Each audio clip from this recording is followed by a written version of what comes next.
Machinima animations. Videos shot in a game engine to tell a story have captivated audiences for years. Through the unique blend of gaming technology and storytelling, Machinima opened up a new realm of creative expression, enabling aspiring filmmakers to showcase their talent and imagination. Among the diverse array of Machinima productions, the Halo series, particularly Halo 3 and Halo Reach, emerged as a prominent platform for these aspiring creators. These games provided a rich and visually stunning environment, allowing individuals to craft intricate narratives and share their visions with the world. For many aspiring filmmakers, Machinima became a gateway to realizing their dreams of creating movies, even when traditional resources and budgets were out of reach. Unlike the elaborate and often cost-prohibitive process of producing conventional films, Machinima offered a democratized medium where creativity could flourish. By utilizing the in-game tools and assets, creators could harness their storytelling prowess, harnessing the power of virtual worlds to breathe life into their ideas. Through the lens of the Halo games, creators had the opportunity to blend their love for gaming with their passion for filmmaking, resulting in unique and captivating narratives that resonated with audiences. However, amidst the vast sea of Machinima creators, there was one director who distinguished himself from the rest: Arbiter 617. His work stood out not only for its technical prowess and storytelling finesse, but also for the profound impact it had on the lives of countless viewers. Arbiter 617's Machinima videos transcended the boundaries of mere entertainment, becoming an integral part of the childhoods of many. Whether it was the riveting action sequences, the well-crafted humor, or the deeply relatable characters, Arbiter 617's creations left an indelible impression on viewers of all ages. The enduring popularity of Arbiter 617's work can be attributed to his remarkable ability to strike a chord with his audience. His videos spoke to the universal experiences of gamers and storytellers alike, invoking a sense of nostalgia, excitement, and joy. In this video, we delve into the disconcerting issue of false accusations he faced, critically examine the allegations levied against him, shining a light on the dangers of baseless accusations that can tarnish the reputation of innocent individuals and create a climate of fear and mistrust.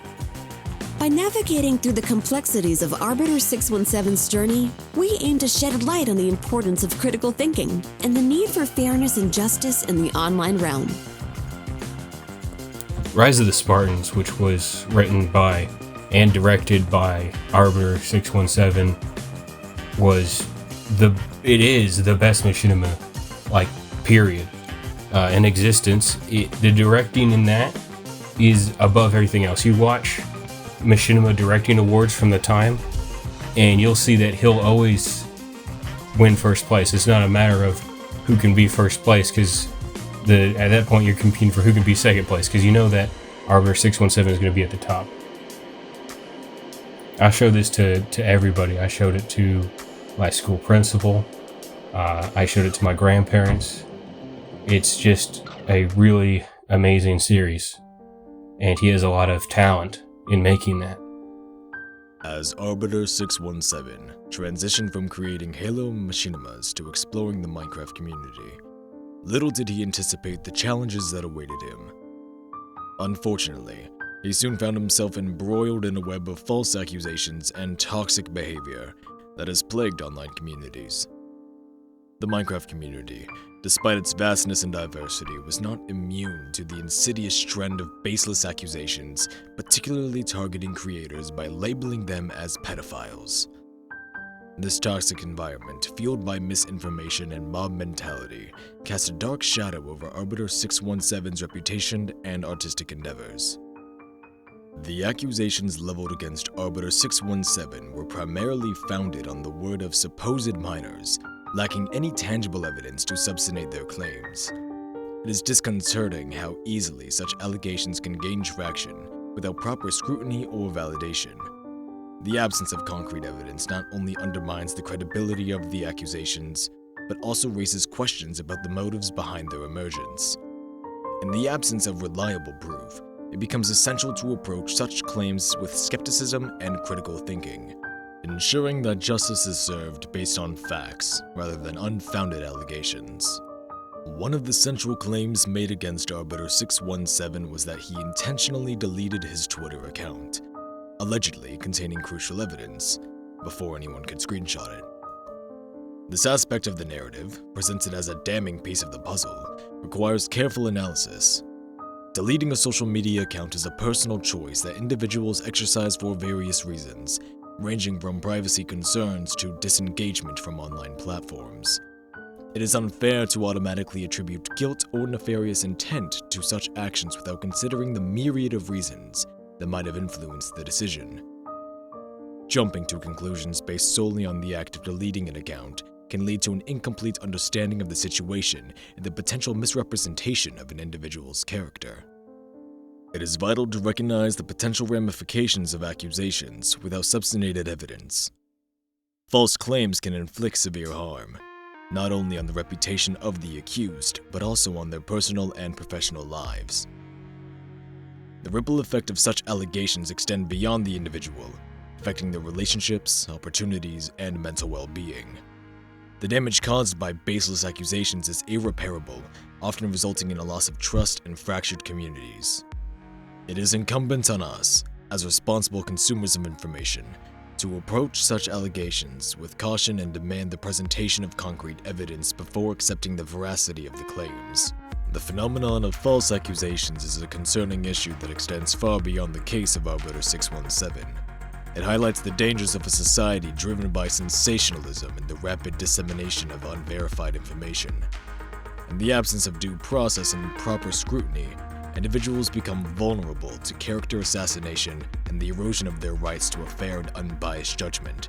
By critically examining the claims made against Arbiter 617, we not only shed light on his specific circumstances, but also contribute to a broader discussion about the need for evidence-based judgments and the preservation of justice in the online landscape. A closer examination of the alleged evidence against Arbiter 617 reveals a troubling pattern of cherry-picking, where specific screenshots were carefully selected to present a distorted and misleading narrative. These images, purportedly spanning a period of 7 years, were chosen with a clear agenda in mind, to create an impression that the situation was far more egregious than it actually was. However, it is imperative to approach such evidence with a critical eye and question its credibility.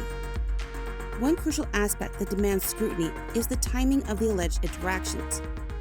If the individual making the accusations was truly 13 years old in 2014, as claimed, then the bulk of Arbiter 617's comments would have occurred when this person was 20 years old or older. This raises important questions about the nature of their relationship and whether it can be accurately characterized as grooming.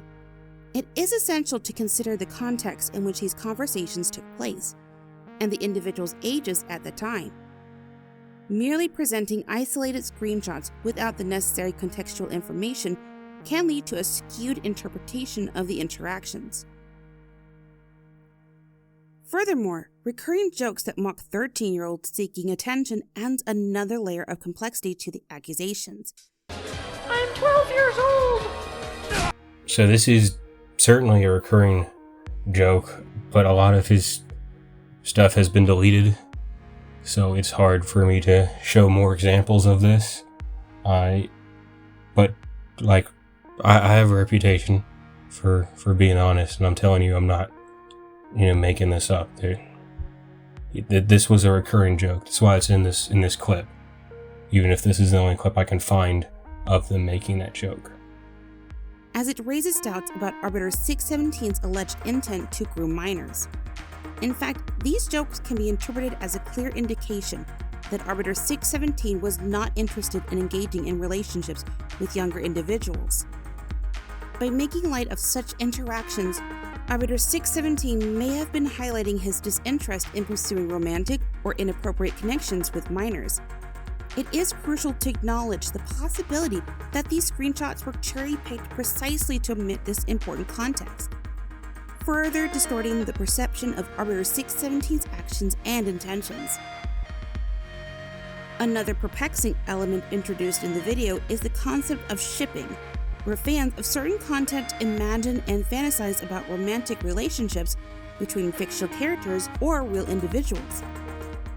The video suggests that the act of shipping Arbiter 617 with accuser is being used as evidence against him.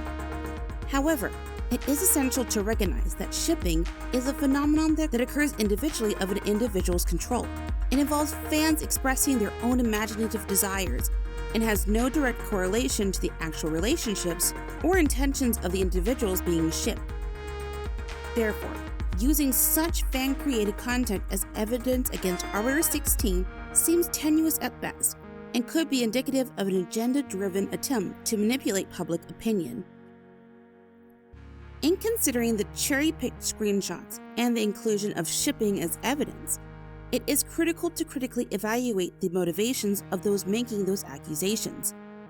It is entirely possible that the individuals leveling these claims are the same ones who actively participated in the shipping. By conveniently omitting this fact and presenting their fantasies as evidence against Arbiter 617, they further undermine the credibility of the allegations.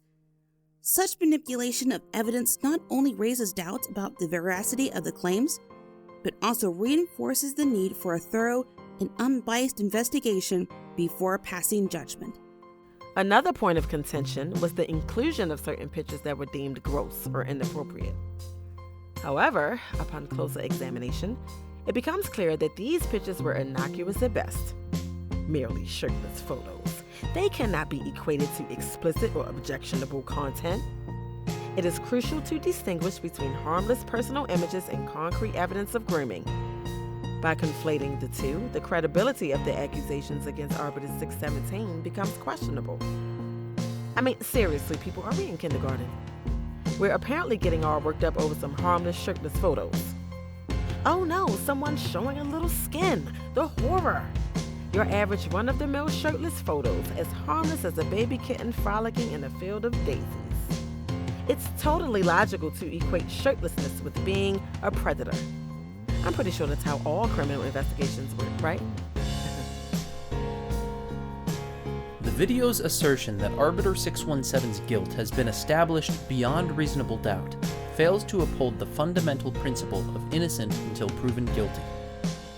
It is essential to emphasize the significance of due process and the requirement for substantial evidence before making any damning claims or passing judgment. Society operates on the premise that individuals are innocent unless proven otherwise through a fair and impartial investigation. In the case of Arbiter 617, the evidence presented thus far does not meet the threshold of proof required to substantiate the accusations of grooming. The reliance on the word of supposed minors, without any concrete evidence or corroborating testimonies, leaves room for doubt and raises concerns about the veracity of the claims.